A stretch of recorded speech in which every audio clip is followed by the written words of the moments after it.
Hello, and welcome to episode 42 of the Lewiston Tribune Podcast. I'm reporter Kerri Sandaine, and I'm joined by Brian Entin of News Nation, and he's the senior national correspondent with News Nation. I already said that. And today we're going to talk about the hottest story going on in Idaho and around the nation, and that is the Bryan Kohberger hearing that took place in Boise. And Brian is right there in Boise. He was there in the courtroom, and he's going to share some of the details with us today. So thank you so much for being with us.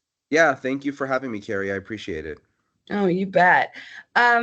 So what was the atmosphere in the courtroom like? So I was thinking about it right before I got on here, because you and I have been together at some of these hearings when we've seen Bryan Kohberger, and you get kind of used to seeing him and just kind of his weird sort of, Right. stone coldness about him, whatever.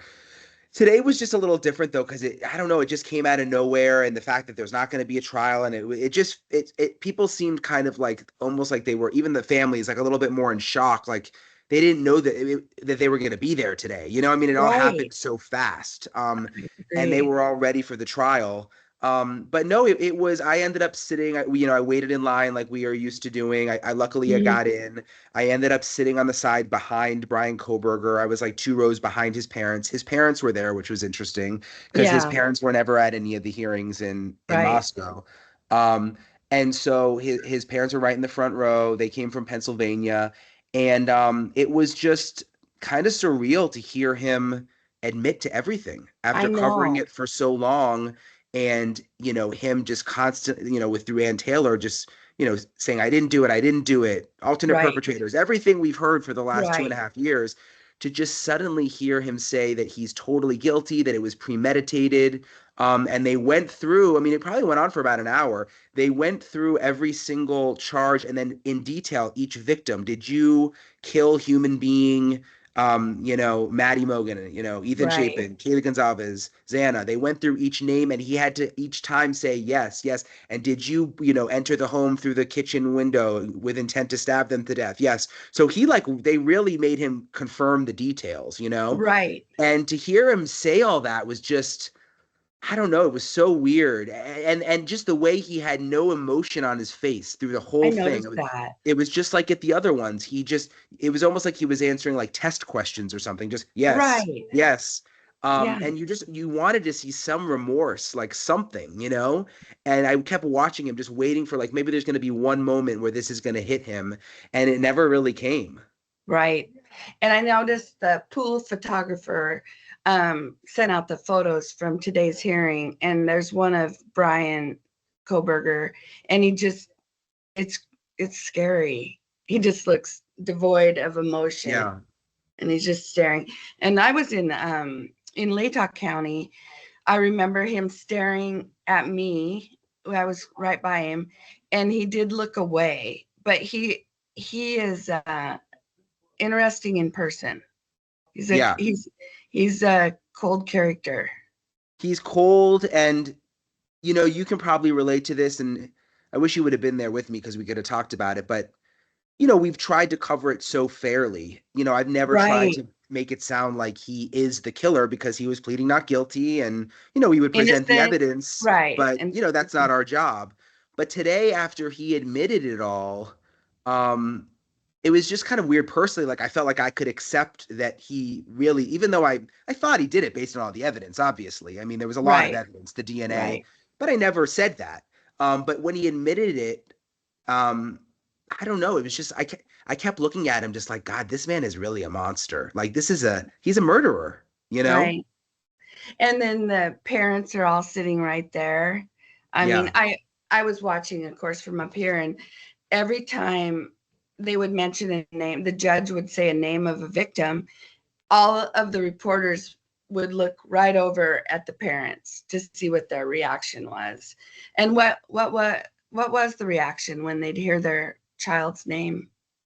I mean, they weren't like bawling, crying, like it wasn't like, it's some of the hearings I've heard them like almost weeping, All right. But there was definitely like tears, and I just go back to, again, like, I really think they were kind of in shock. Like, I just I do don't too. think they were prepared for this moment. Like, I think it came so quickly that I don't think it's like set in. I think they really thought there was going to be a trial. Oh, I do too. And I wanted to give you props. You broke this story, Brian, on Monday. You were the first one out of the gate with it, and that's a big deal. And you also interviewed his former professor. So Yeah. you've covered this absolutely brilliantly from the get-go. So I just wanted to give you props for that. Well, thanks. Yeah. I mean, you have too. I appreciate it. I don't know. I've been all in on it. You know what I mean? Yes, Like, when right. you're all in on something, Yes, I totally know. and I've just been all in. Like, I even, like, I started to hear rumblings of the plea deal on Friday. And I mean, I was just like, I don't think I slept all. I mean, I was just so trying to figure out what was going on, but at the Right, same time, be responsible.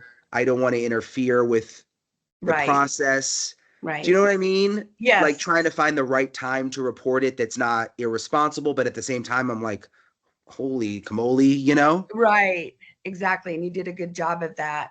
And for people listening, when Dateline came out, when was that, a month or two ago, Yeah. that episode, Brian and I were texting that day trying to figure out who the leak was. Remember that? Yeah. We were obsessed. Yeah.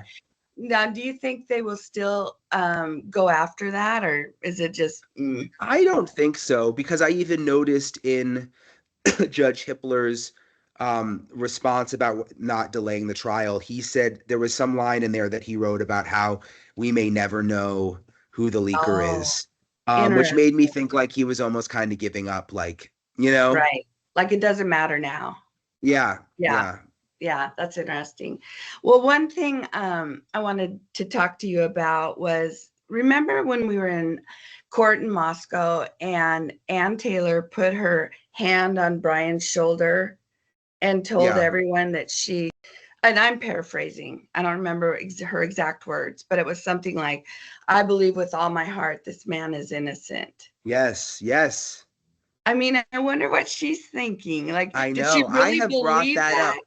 Yes, and what you just said, I have brought up several times in the last day, because that was, like, with this whole thing, there's just been like these pivotal moments of just like that, like, are like a notch on the timeline. That was one of them for me, because it was so Me strange. too. Like, she was like personally saying, like, it almost felt like she was taking off her lawyer hat, and she was like saying she believed in his innocence in like a very kind of just really passionate way. Oh, And I've thought absolutely. about, yeah, it's interesting, like, just covering it. And I think this is how the families feel. Like, not that I feel duped, but it's like she put on such a performance that she thought he was innocent, and the prosecution put on such a performance that they wanted the death penalty and to take this to the end, and this was going to be Right. a trial. And it's just like, I'm still kind of like, I can't believe that it's just over, and that Ann Taylor gave in, and that the prosecution, they didn't give in, but like, I thought this was going to the end. Oh, I did too. I was shocked when we found out on Monday, thanks to you. But yeah, we all were. Um, I wonder, have you noticed that Bill Thompson's the prosecutor in Latah County? He's taken some heat for this. Yeah. And how was his demeanor today? So he got emotional, actually. He like kind of choked up a little when he was reading his statement about the evidence, and when he started reading the victims' names, I saw that. which, it reminded you that I'm sure this has been heavy on him too. Mr. Kohberger entered the residence at 1122 King Road in Moscow, Idaho. He did that with the intent to kill. We will not represent that he intended to commit all of the murders that he did that night, but we know that that is what resulted, and that he then killed intentionally, willfully, deliberately, with premeditation, and with malice forethought, Manny Mogan, Kaylee Gonzalez, Ethan Chapin, and Santa Cruz. Thank you. Thank you.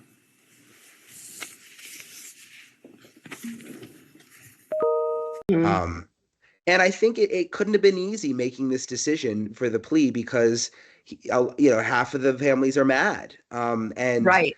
I guess he just thinks maybe one day they'll forgive him, and he must believe he's doing the right thing, even if they don't realize it right now. Because Kohberger could have ended up on death row for 30 or 40 Oh, years. right. Yeah, There could have been a mistrial. I mean, a lot of things could have happened. So he seemed kind of tired, honestly. I bet. I Yeah. bet he's exhausted. He'll probably retire after this too, Yeah, that's kind of Right. what I was thinking. I was like, if I were him, I thought he was going to want to, if I was about to retire and this was the end of my career and this was like the worst crime ever in Idaho history, probably, or up there, like I would have just thought he would have wanted to really, I'm going to really take this one, Go all the way. Go all Right. the way. Yeah. Yeah. Well, apparently, I'm very interested in this. So, as far as you know, is it true that the families weren't contacted before this deal? So what I know is that there was a meeting on Friday Mm-hmm. where they have these meetings this is the way it's been described to me. They have these meetings periodically with the prosecution. So it started out like a normal meeting, updates, Right. trial prep, blah, blah, blah. And at the end of the meeting, it was sort of like, oh, what would you think about a plea deal? Kind of like, not nonchalant, but it didn't feel like that was the reason for the meeting. But it still was like, oh my gosh, it was the first time it ever came up, Right. So I think that was the first time on Friday that they had ever discussed it. And then on Sunday night, the families received a letter that said, we are going to do this deal. And we're going to offer this deal. We're going to offer Wow. them this deal. These are the conditions. Let me back up. They had also received a letter before that. I think it was like on Friday night saying, if we did a deal, this is what it would have to be. It would have to be no parole. It would have to be no chance of ever getting No out, no chance of appeals. appeal. Right. Yeah. But it was still kind of like, well, that's interesting. They're sending, and I was thinking like, okay, something's up if they're sending the family these letters. My thought is that they had already been in negotiations with the defense, because if you're going to start telling the family, like, why would you start upsetting them if this Right. wasn't kind of worked out, Anyway, long story short, Sunday night, they got notice that they had officially offered the defense the deal. And then by Monday, they got notice that the defense had accepted. Wow. So it happened fast.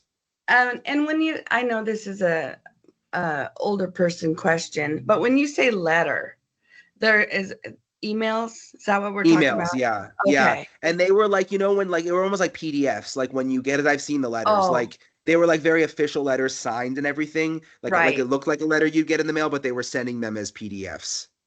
So today on X, I saw people interviewing Steve, Kaylee's dad. Yeah. And he mentioned the Kohberger's parents had booked their tickets. He knew when they booked their tickets.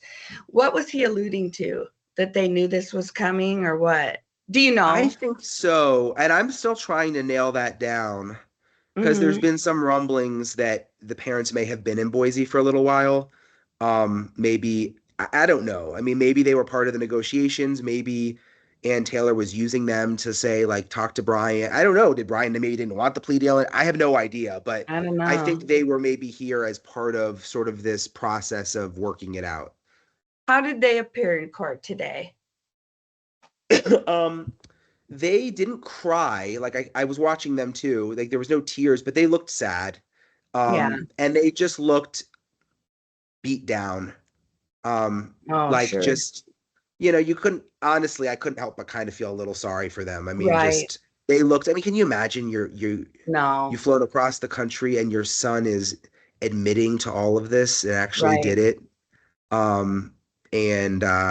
I was just wondering what they must have been thinking. Like, I guess it's still your son forever, so you're there to support him. Right.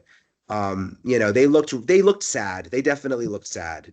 Did Brian ever make eye contact with his parents?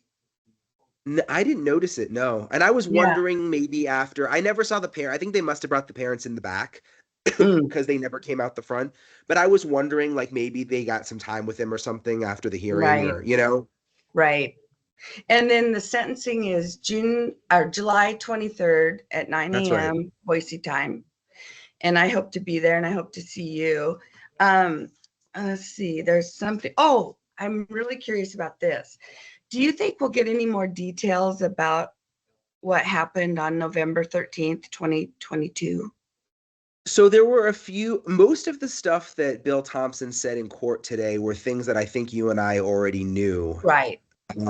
There were a few little things that I don't remember hearing, like when they went through his dad's trash in Pennsylvania. Remember that, to get a match for Right. the I didn't know DNA and the about the knife sheath? Q-tip.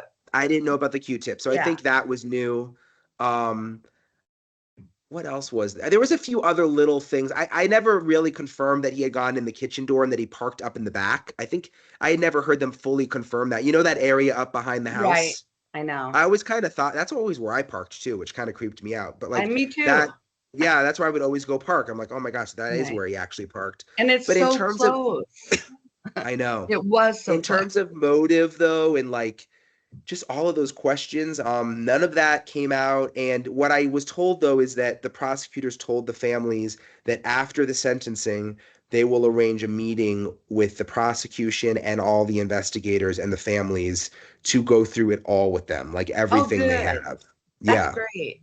Yeah. I'm glad. And I think there'll be a ton of public records requests from the media. Yeah. So I think a lot will come out through that. I know, I'm sure some of the photos are just gross, grotesque, just horrifying. I was always worried about the parents seeing that, actually. I know. But I know. Yeah, I guess that's one upside to no trial, you know? Yeah.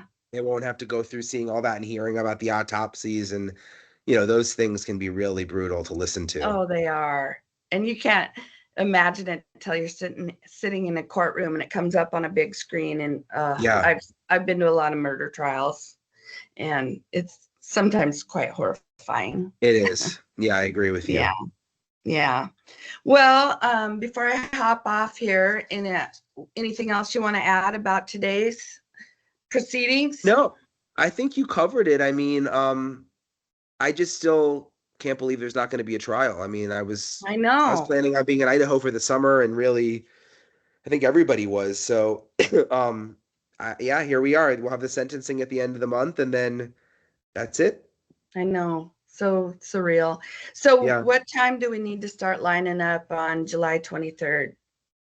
Probably pretty early, although they had it in a bigger courtroom today that I hadn't been in before, so there was more space.